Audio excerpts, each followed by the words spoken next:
tous et bienvenue sur la chaîne d'André sans la cave, la chaîne où l'aventure commence. Pour celles et ceux qui ne sont pas encore spécialistes en la matière, le background d'un personnage en jeu de rôle, c'est son histoire antérieure à l'aventure qu'il jouera en jeu. Très souvent, les joueurs sont libres d'inventer leur histoire passée. Mais pas toujours. Il arrive que le maître du jeu, pour des besoins scénaristiques, impose des éléments, voire l'entièreté d'un background. Très souvent, les joueurs ont tendance à inventer des histoires assez dramatiques, il faut le dire. Perte de leur famille, récit de guerre, exil. Mais pas que. Mais alors, ça sert à quoi le background du personnage?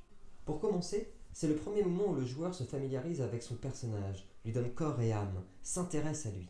Le joueur apprivoise le jeu pour la première fois lors de cette étape, en s'impliquant, comme pourrait le faire un peintre, aux détails physiques, psychologiques et moraux de son personnage. Puis, cette étape offre les premières pistes de narration au maître du jeu, et ce point est extrêmement important. Bien souvent, trop souvent, des maîtres du jeu négligent l'importance de cette étape pour le joueur. Les détails que ce dernier livre dans l'histoire passée de son personnage lui sont importantes. Il a pris le temps de les détailler, de les réfléchir, les inventer.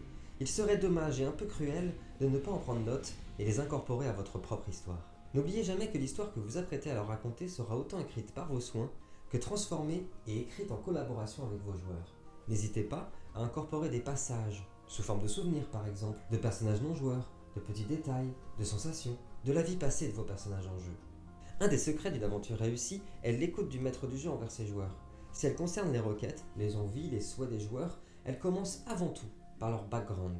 Si vous prenez bien note de cette histoire décrite par votre joueur, en plus de vous offrir une possibilité narrative extraordinaire, elle permettra aussi au joueur de se sentir plus à l'aise dans l'interprétation de son personnage. Par exemple, si votre joueur décrit une histoire passée tumultueuse avec un règlement de compte terrible mettant en cause une bande rivale, qui aurait par exemple détruit sa famille et l'aurait poussé à l'exil, n'hésitez pas à refaire surgir cette bande ou un personnage particulier de cet événement dramatique. Le background du personnage est la première étape pour le joueur pour se familiariser et prendre ses marques avec le jeu.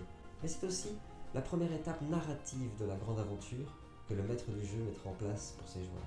Une étape cruciale donc, mais pas obligatoire. Si vous ne voulez pas vous encombrer, que vous ne vous sentez pas de gérer autant de détails, mieux vaut éviter cette étape que de négliger des histoires inventées par les joueurs.